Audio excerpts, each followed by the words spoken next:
Senior सहाफ़ी तज्ज़ियाकार सुहेल वड़ाइच साहब, अस्सलाम वालेकुम। बहुत बहुत शुक्रिया सुहेल साहब आपका। सुहेल साहब, आज जितना अफसोसनाक वाक़या पेश आया, ट्रेन के हादसे में 45 से ज़ायद लोग जाँबाक हो गए, 100 अफराद ज़ख्मी हैं, लेकिन कौमी असम्बली में जो कुछ हुआ वो हम सबके सामने है। सिर्फ ब्लेम गेम हमने आज देखी। अपोजिशन हुकूमत को मौरूद इल्ज़ाम ठहराती रही और हुकूमत जो वो पिछली हुकूमतों पर डालती गई। सर 3 साल हो गए, अगर सारे मामलात की जिम्मेदारी अपोजिशन पर ही इस हुकूमत ने डालनी है तो इस हुकूमत की क्या जिम्मेदारी बनती है? नंबर 1। नंबर 2, क्या अगर वाकई पिछली हुकूमतों का किया हुआ अगर ये हुकूमत भुगत रही है तो इस हुकूमत को ठीक करने के लिए क्या ये 3 साल थोड़े थे? सर बड़ी दिलचस्प बात है कि दरमियान में शेख रशीद आए साद रफीक के बाद और उसके बाद अब आज़म सवाती हैं, तो मेरा ख्याल है कि साद रफीक के 3 साल पहले उसको तो जिम्मेदार नहीं ठहराया जा सकता। जो वजीर रेलवे होगा वही जिम्मेदार ठहराया जाएगा। और मेरा ख्याल है कि बड़ी अफसोस की बात है कि इतना कुछ होने के बावजूद भी रेलवे संभल नहीं रहा और बिल्कुल डायरेक्ट एक तरह से क्लैश हुआ है। ये भी नहीं कि कोई ये कहा जा सके कि कोई किसी वैसे इतनी फाश गलती की तवक्को नहीं की जा सकती जितनी फाश बड़ी गलती जो है वो रेलवे में हुई है। दुनिया में अब 300 मील फी घंटा की रफ्तार से ट्रेनें चल रही हैं और वहाँ ये हादसे नहीं होते। हमारे यहाँ अभी देखें, अभी 60-70 की स्पीड भी नहीं है और हादसे हो रहे हैं। बहुत ही अफसोसनाक बात है। जितना भी इस पे अफसोस जाहिर किया जाए कम है और डेफिनेटली इसमें रेलवे की नाअहली है और ये जो सारा महकमा है नकारा हो चुका है। इसको सारे को के अंदर तब्दीलियां लाने की ज़रूरत है, रिफॉर्म लाने की ज़रूरत है। ये कैसे हो गया कि एक ही पटड़ी पे दोनों ट्रेनें जो हैं वो आ जाएं और इतनी बड़ी फाश गलती। सर, चीफ इंजीनियर रेलवे ने 4 जून को एक मरासले में ऐसे किसी हादसे का खदशा जाहिर किया था, लेकिन उसके बावजूद अगर ये हादसा पेश आ जाता है, क्या रेलवे के वज़ीर को इस्तीफ़ा दे देना चाहिए? हमें तो माजी के वो इमरान खान याद हैं जो अपोजिशन में होते हुए ये कहा करते थे कि जनूबी कोरिया में तो एक कश्ती का भी उलटने का हादसा पेश आ जाता है तो वहाँ का वज़ीर आज़म जो है वो रिज़ाइन कर देता है।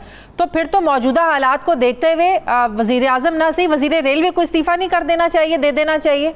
वैसे रिवाज तो नहीं है हमारे यहाँ इस्तीफ़े देने का, इखलाक मेरा ख्याल है महज़ब मुल्कों में जमहूरी ममालिक में तो ये रिवाज है, लेकिन हमारे यहाँ या इंडिया में इस तरह का रिवाज नहीं है।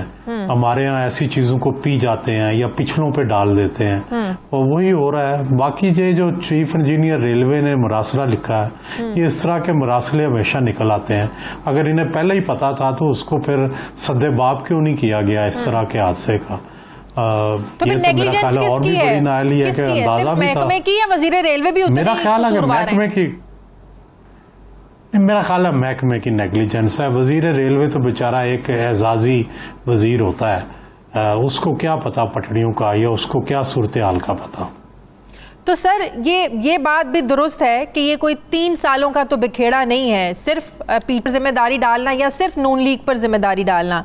सर ये भी बिल्कुल नाइंसाफ़ी होगी।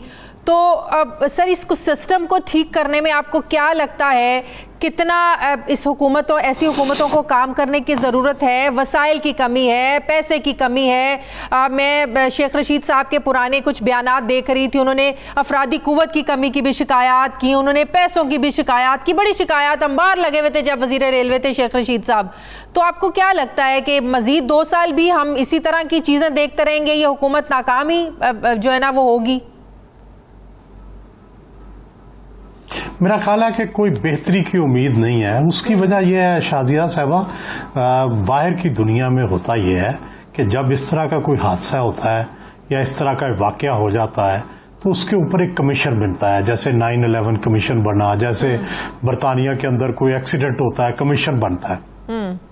कमीशन फिर अपनी रिपोर्ट देता है, फिर महकमे के अंदर रिफॉर्म्स आती हैं, ओवरऑल सारी चीज़ों को रिव्यू किया जाता है। हमारे यहाँ ना कोई रिपोर्ट आती है, ना उसको रिफॉर्म्स होती हैं, ना उसके नतीजे में कोई बेहतरी आती है। जब बेहतरी नहीं होगी तो फिर इसी तरह का किसी दिन हादसा हो जाएगा, फिर हम रोते रह जाएंगे। और फिर कहेंगे कि जनाब बात तो यह है कि एक हादसे के बाद संभल के अपने अंदर रिफॉर्म करें, देखें कहाँ कहाँ गलतियां हैं ताकि आइंदा वो गलतियां ना हो। तो ये है तरीका उनसे बचने का। लेकिन अगर आप कुछ भी ना करें, आप इस हादसे को 10 दिन रोएं और रोने के बाद फिर उसी रफ्तार पे चल पड़े तो फिर हादसा हो जाएगा। तो हमें तो यही बताया जाता था ना कि अगर आपको ट्रांसपेरेंट इन्वेस्टिगेशन चाहिए तो वजीर रेलवे को इस्तीफा देना चाहिए, क्योंकि एक वजीर के अंडर ट्रांसपेरेंट इन्वेस्टिगेशन नहीं हो सकती। तो फिर तो अब हम या तो प्राइम इमरान खान साहब माजी में गलत कहते थे, या आज जो वो कह रहे हैं, आज फवाद चौधरी साहब को आपने कहते हुए सुना होगा कि साद रफीक के गुनाहों का मलबा जो है ना वो एक फजूल सा मुतालबा है, जो आज हम कह रहे हैं आजम सवाती इस्तीफा दे दें, वो इसको अजीब सा मुतालबा समझ रहे हैं। तो फिर क्या करना चाहिए? इस्तीफा लेना चाहिए ट्रांसपेरेंट इन्वेस्टिगेशन के लिए? प्राइम मिनिस्टर साहब को कह देना चाहिए कि जो आजम सवाती है वो रिजाइन दें ताकि साफ शफाफ तहकीकात हो सकें? मेरा ये ख्याल है कि इस्तीफा बेशक ना लें, लेकिन ऐसा कमीशन जरूर बनाएं जो कि ये देखे कि चले, चाहे साद रफीक के ज़माने में, चाहे शेख रशीद के ज़माने में, या इस ज़माने में जो जो गलतियां, या आज से 70 साल पहले जो गलतियां हुई हैं उनका जायज़ा लेके रिफॉर्म्स प्रपोज की जाएं और ऐसा जो तरीक़ेकार वज़ा किया जाए जिससे आइंदा एक्सीडेंट्स ना हो और जो एक्सीडेंट्स हैं इनका मदावा हो सके। सर, मजीद जो 2 साल रह गए इस हुकूमत के, आपको क्या लगता है कोई ऐसी इस हुकूमत के क्रेडिट पर कुछ ऐसे काम हैं, ऐसे मामलात हैं, ऐसी कारकर्दगी है कि दोबारा आवाम इनको वोट देंगे? मेरा ये ख्याल है कि ये हुकूमत मजमूई तौर पर तो कामयाब नहीं है। अच्छा। मुआशी तौर पर थोड़ी बहुत कामयाब है, लेकिन सियासी तौर पर एक नाकाम हुकूमत है कि जो पूरे मुल्क को साथ चलाने में नाकाम है। अपोजिशन पार्लियामेंट उज़्वे मुअत्तल है। आप देखें पार्लियामान के अंदर कोई कारोबार नहीं, कोई गुफ्तगू नहीं, कोई लेजिस्लेशन नहीं, कोई इकट्ठे मिल के कोई चीज़ नहीं है। हर वक्त लड़ाई है, हर वक्त झगड़ा है, हर वक्त कदम कदम पे अपोजिशन जो है वो जेलों में है। तो ये एक तरह से एक नाकामी है। मुल्क के हालात जो हैं उनको एक उनका मजाक बना हुआ है दुनिया भर में। थोड़ी सी मईशत में बेहतरी आई है, इस पर डेफिनेटली रिलीफ मिलना चाहिए। सर, अगर ऑपोजिशन साथ नहीं चल रही है, इसमें किसका कसूर है? हुकूमत जो लेके नहीं चल पा रही है या ऑपोजिशन साथ देना नहीं चाहती? क्योंकि हुकूमत तो हमेशा ये बात करती है। आज फवाद चौधरी साहब ने कौमी असम्बली में कहा कि अगर इनसे कहें कि फलां चीज़ पर लेजिस्लेशन कर लो तो इन्हें पड़ जाती है। पहले नैब जो है ना वो इस्लाहात पर आप उनसे उस पर बात करें, नैब कवानीन में तरमीम पर बात करना शुरू हो जाते हैं। एनआरओ की रागल आपने लगता है प्राइम मिनिस्टर भी हमेशा ये बात कहते हैं। किसका कसूर है कि अगर पार्लियामान में हुकूमत और ऑपोजिशन मामलात को इकट्ठे लेकर नहीं चल रहे हैं? हुकूमत का या ऑपोजिशन का? शादिया साहब, दुनिया भर में जो डायलॉग होता है ये इनिशिएटिव होता है गवर्नमेंट का, और इसमें CBMs किए जाते हैं। दुनिया भर में कॉन्फिडेंस बिल्डिंग मेजर्स किए जाते हैं। कभी भी जो डायलॉग है वो खला के अंदर नहीं होता, उसके लिए कॉन्फिडेंस बिल्डिंग मेयर लिए जाते हैं जिससे अपोजिशन जो है वो इस यकीन पे आती है कि उसकी तजावीज़ को गौर से सुना जाएगा, उन पर अमल किया जाएगा और उसको साथ मिला के चला जाएगा। तो यहाँ कॉन्फिडेंस बिल्डिंग मेजर्स की बजाय कॉन्फिडेंस डिस्टॉर्टिंग मेजर्स लिए जाते हैं।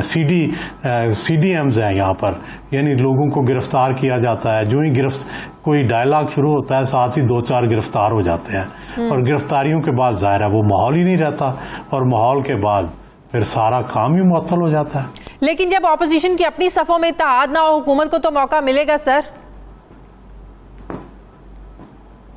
ये सही है, अपोजिशन जाहिर है, लेकिन वो अलग अलग इलेक्ट होके आए हुए हैं। जरूरी नहीं कि वो इकट्ठे हों, जाहिर है अपनी अपनी पार्टियां उनकी, लेकिन हुकूमत को अलग अलग उनसे डील करना चाहिए। पीपल्स पार्टी से अलग बात करें, नून से अलग बात करें, मौलाना फजलुर रहमान से अलग बात कर लें। ये तो बल्कि हुकूमत का फ़ायदा है इसमें।